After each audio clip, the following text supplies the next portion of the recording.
and function, and or if count A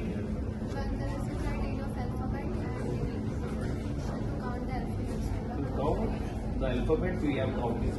Count it, not if it is including You have the alphabet, use count A, catch. So one way, what he is saying, we will say whether it is correct.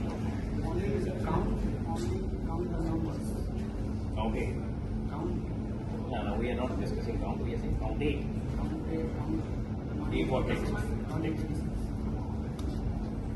See, what was the question? Add or if, they are logical function. What is sum if? Sum if is used to give the when you want to take out the sum of a given criteria, we use sum if. So when you are going to do sum with a logic or a criteria well defined. Prabhakar, please leave. Madam, आपके साथ से जो madam है, आइए.